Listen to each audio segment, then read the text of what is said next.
Y continuamos, tema número 5. Tema número 5 de nuestra eclesiología. Pero antes de adentrarnos en este tema, como hemos venido haciendo, abandonándonos en las manos y en la presencia de Dios. En el nombre del Padre, y del Hijo, y del Espíritu Santo. Amén.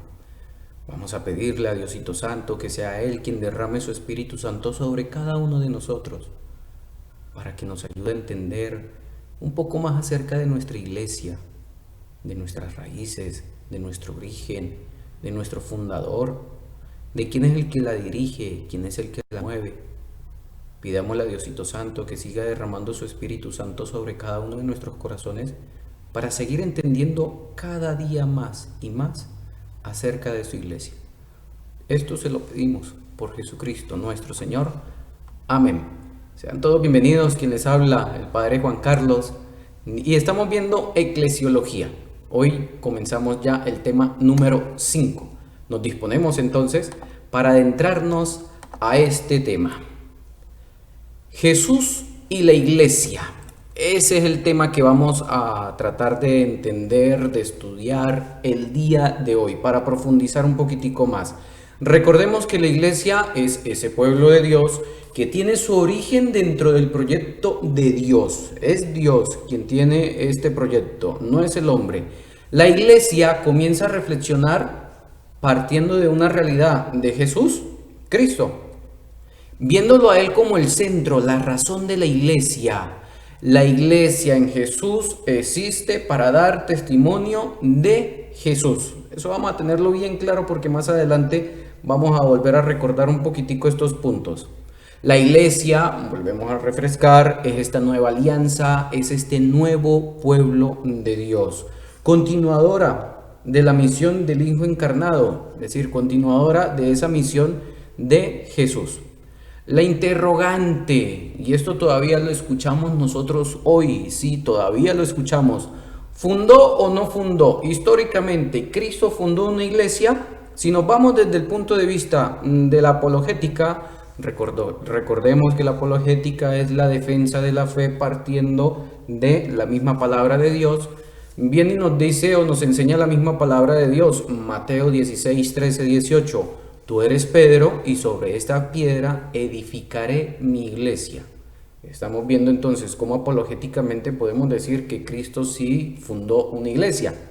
En Lucas 22, versículos 31-32. Simón, Simón, mira que Satanás ha pedido permiso para sacudirlos a ustedes como trigo que se limpia. Pero yo he rogado por ti para que tu fe no se venga abajo. Y tú, cuando hayas vuelto, tendrás que fortalecer a tus hermanos. ¿Fundó o no fundó? En este caso, en esta cita bíblica, estamos viendo a alguien que va a estar ahí como cabeza, como representante, como después de Cristo, el primero al mando, por decirlo así. En Juan 10:14, yo soy el buen pastor, pero en Juan 21, del 15 al 17, vemos a este Jesús que le encarga las ovejas a Pedro. ¿Fundó o no fundó? Tenemos 3 citas que nos pueden ayudar entonces para entender un poquitico esto y vamos a tenerlas como base. En los primeros siglos y en la Edad Media no había ni una duda acerca de la fundación de la iglesia, si fue Cristo o no fue Cristo, si era un proyecto, un plan por parte de Cristo, no había ninguna duda, es decir, todo el mundo se sentía ese pueblo convocado por Dios. Ya es en la edad moderna donde los cuestionamientos nos llevan a nosotros a dudar con afirmaciones más o menos como esta. Jesús anunció el reino de Dios, lo que vino después fue la iglesia. Es decir, ya comienza entonces en la edad moderna la refutación, las confrontaciones, si fue, no fue, hubo intención, no hubo intención, pero eso es en la edad moderna. Podemos decir que hasta hoy todavía existen estas mismas dudas, pero a partir de esa edad moderna la teología católica se pellizca, comienza a buscar estas respuestas.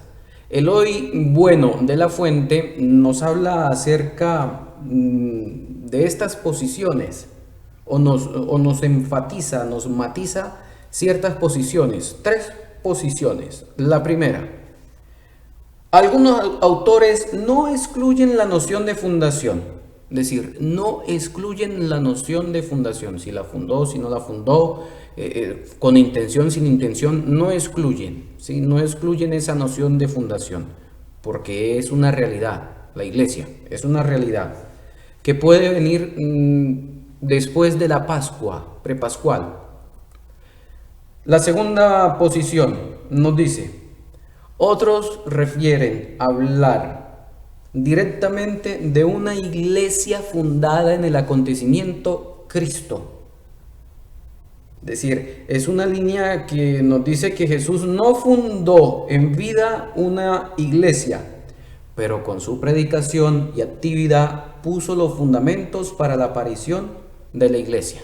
Es decir, esto ya vendría a ser post-pascual.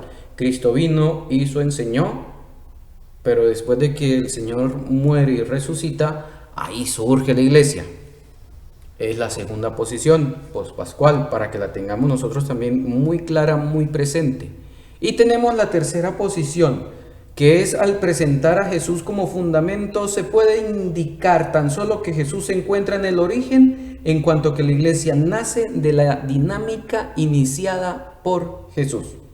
Tercera posición entonces. Se pretende evitar la separación o la disociación entre la iglesia y Jesús.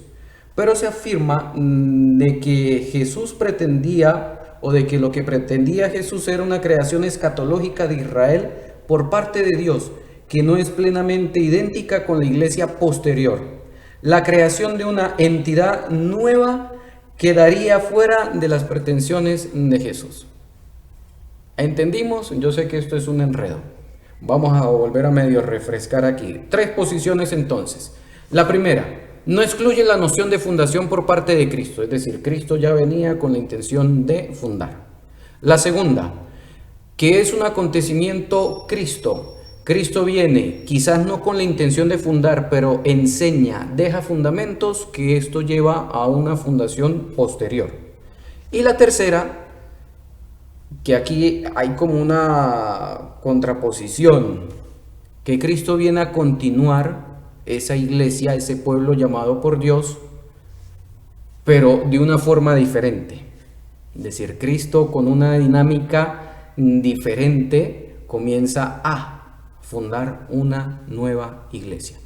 Más adelante vamos a aclarar todavía estas dudas. Yo sé que este tema es un poquito fuerte, no vamos a decir que es enredado, no, es fuerte, porque si también soy yo quien ando con Cristo vino y fundó una iglesia, Cristo no vino a fundar una iglesia, ¿cuántas iglesias fundó Cristo? Sé que vamos a quedar más enredados todavía. ¿Cuántas iglesias fundó? Bien sabemos, una sola. Eso vamos a tenerlo claro, que es lo que hemos tratado de venir haciendo durante todos estos temas, de manera especial los anteriores. ¿Fundó o no fundó Cristo una iglesia? Hay que tener claro, uno, Cristo tenía la conciencia plena de ser hijo de Dios. Eso hay que tenerlo nosotros claro. ¿Entendidos hasta ahí? Entendidos hasta ahí. Él recibe una misión por parte del Padre, es decir, por parte de Dios. Cristo, hijo de Dios, con esa plena conciencia, Él venía con una misión ya hecha, programada dentro de ese mismo proyecto de salvación que tenía Dios con nosotros. Cristo viene a cumplir las promesas del Antiguo Testamento. Sí, es decir, Él continúa, no es que Él comienza algo nuevo, no, Él continúa. ¿De qué manera lo podemos ver el cumplimiento de las promesas del Antiguo Testamento? Cuando Cristo convoca. ¿A quiénes? A todos. Instituye 12 apóstoles, estos 12 pilares, Antiguo Testamento, las 12 tribus de Israel, Nuevo Testamento con Cristo, vemos a los 12 apóstoles, pero dentro de esos 12 escoge a uno y le deja una misión, Pedro.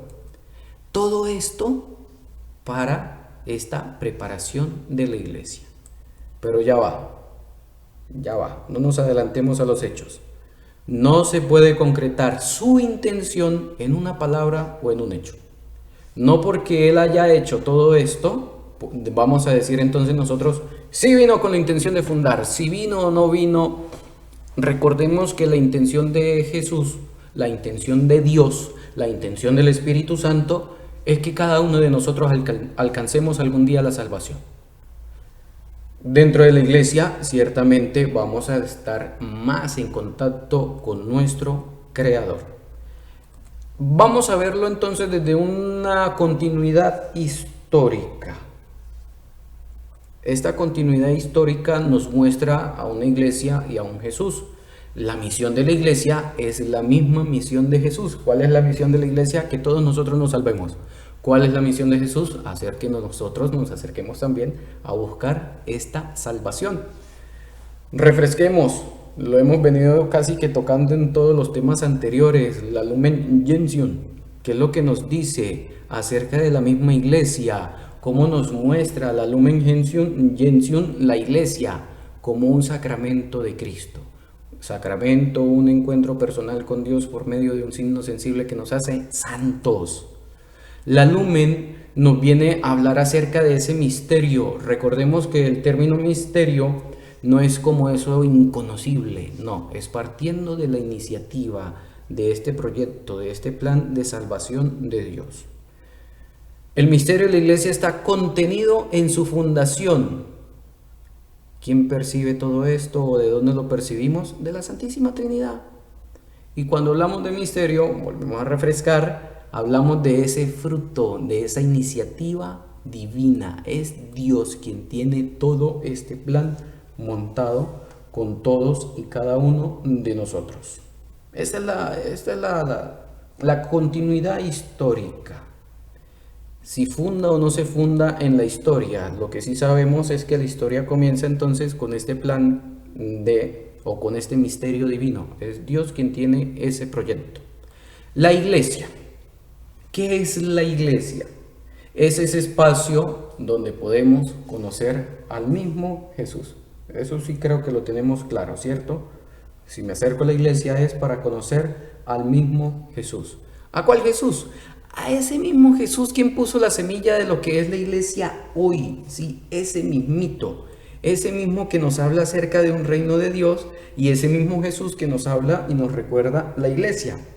Pero este reino de Dios, vamos a limitarnos un poquitico, aunque más que limitarnos es el sentido. El reino de Dios es esa vida eterna que realizamos plenamente cuando partimos de este mundo a la eternidad. Su comienzo, no podemos hablar de vida eterna si no hemos pasado por el tiempo, es decir, aquí, ahora. El reino de los cielos es una realidad escatológica, el ya pero todavía no. Ya queremos irnos al reino de los cielos, pero todavía estamos trabajando para alcanzarlo. ¿Y dónde comienza esta historia o dónde comenzamos nosotros a trabajar para alcanzar algún día la vida eterna? Dentro de la iglesia, sintiéndonos llamados, convocados por el mismo Dios para, lo que nos enseña la iglesia, para trabajar. Sí, para trabajar en plenitud el reino de Dios. El reino se va haciendo realidad en la iglesia peregrina. Sí, este reino de Dios, en la medida que ustedes y yo vamos avanzando, pues lo vamos haciendo realidad en cada una de nuestras vidas. Jesús y la iglesia, los dos están agarraditos de la mano. La iglesia peregrina, aquel que está agarrado de la mano de Jesús, tiene la intención de alcanzar algún día la iglesia celestial, es decir, irnos directamente a la presencia de nuestro Creador. La iglesia peregrina está siempre abierta a la iglesia celestial. Esa es la parte de la continuidad histórica. Ahora vámonos con la continuidad teológica. Esto ya es un poquitico más profundo todavía. Aquí hablamos de Jesús que sigue en la iglesia. La historia nos muestra que Jesús llega hasta un punto y de ahí para allá los apóstoles. La teológica, recordemos que esto ya llega un poquitico más allá, más al fondo, más al ser, más al centro. Es decir, no es un Jesús que se va y nos deja y ya, y deja a 12 que se encargan de hacer que esta semilla, que esta, como lo muestra el mismo Dios, que esta levadura se encargue de acrecentar, No, Jesús sigue, Jesús continúa con su iglesia. Él alimenta, es Jesús mismo quien sigue alimentando y quien sigue acompañando a la iglesia. Es Jesús quien dio el inicio a la iglesia, recordemos, con la gloria, dándole la gloria plena a Dios. Y alimenta esta gloria de Dios con el Espíritu. Continuidad teológica, Jesús es no solamente ese Jesús de la historia, sino ese Jesús de la fe. Nuestro Jesús de la fe es aquel que tiene su señorío por parte de la resurrección y que es glorioso gracias a la resurrección. Jesús sigue operando en la iglesia, Él sigue trabajando, Él sigue convocando, Él sigue tocando cada uno de nuestros corazones. Su acción no queda en el pasado, sino que Él sigue actuando por medio de los sacramentos, es decir, esos signos que se actualizan de manera especial. El sacramento, todos son importantes, pero el sacramento del bautismo que nos hace hijos de Dios, hermanos en Cristo, y el que se actualiza, la Eucaristía. Es Cristo quien cada vez que nosotros vamos a una Eucaristía se actualiza, se hace presente ahí en medio de su pueblo. Otra de las figuras que tenemos nosotros de la iglesia y Cristo, fíjese que esto nos lo enseña de manera muy especial San Pablo. La iglesia es el cuerpo de Cristo. Efesios 1:22. Todo lo ha sometido bajo sus pies y lo ha nombrado por encima de todo cabeza de la iglesia. Es decir, Cristo. Esto se prolonga, sigue a lo largo de todo el mundo. En la iglesia, Cristo no solo se profesa en la fe, sino que encontramos esa razón de existir. No es solamente decir yo creo en Él, sino encontramos una razón de nuestra vida. Cristo es el responsable de la iglesia. Él es el que se encarga de hacer que la iglesia llegue a todos los rincones del mundo. Y no nos podemos quedar entonces así de brazos cruzados. Les vamos a mandar una actividad. Esta actividad va a ser bonita, va a ser interesante. Y les invito a que la hagan. Así también nos vamos a preparar nosotros bíblicamente. Sí, bíblicamente. Son bastantes citas bíblicas de cómo comienza todo este proyecto por parte de Dios para hacernos sentir a nosotros escogidos, miembros que pertenecemos. Aquí vamos a hablar acerca de una profesión de fe. Lo primero, la circuncisión. ¿Por qué la circuncisión? Les dejo el Salmo 147:5. Grande y poderoso es nuestro dueño, su sabiduría no tiene medida. ¿Quién se inventó lo de la circuncisión? Dios. Ahí lo podemos ver en Génesis 17, versículos del 10 al 14. ¿Cómo se hacía la circuncisión? Ahí tenemos el instrumento empleado. ¿Cuándo se tenía que hacer la circuncisión? Si era obligatorio o no era obligatorio. Hasta en sábado. Recordemos que el sábado era el día de descanso, pero la circuncisión no, el descanso quedaba a un lado, valía y era más importante la circuncisión. Y luego, ¿cómo cambiamos de esa circuncisión al bautismo? La prefiguración de lo que viene a mostrarnos Cristo, la prefiguración, es decir, lo que nos dice y nos prepara el Antiguo Testamento y su realización en el Nuevo Testamento. La prefiguración, ahí tenemos las citas, Génesis, 1 de Pedro, Génesis, 1 Corintios, Éxodo, Ezequiel, Números y Zacarías. Y ya el bautismo como tal por parte del Nuevo Testamento, cómo Cristo vuelve una realidad y cómo es Él quien nos enseña. Y vemos en los Hechos de los Apóstoles quién se puede bautizar. Esta va a ser una tarea, va a ser bonito, yo sé que les va a gustar muchísimo, nos va a ayudar a entender un poquitico más cómo sigue actuando Jesús dentro de la misma iglesia, cómo hemos actuado nosotros dentro de la misma iglesia y cómo vamos a seguir avanzando. No solamente conociendo la parte de la historia, sino también abandonándonos en esta actividad teológica por parte de Jesús y de parte de cada uno de nosotros como miembro de este pueblo de Dios. Tema número 5, un poquito complicado, pero es bonito porque vamos conociendo un poquitico más acerca de nuestra iglesia. Entonces, tema 5, Jesús y la iglesia. ¿Funda o no funda? La intención o el motivo no es quedarnos, sí vino a fundarla, sino sentirme yo hoy llamado por Jesús a pertenecer a esta iglesia, por tratar de hacer que este reino de los cielos, así como se me abrieron las puertas a mí, que yo también me encargue de abrirle las puertas a los demás. Que Dios les bendiga. Hasta un próximo tema.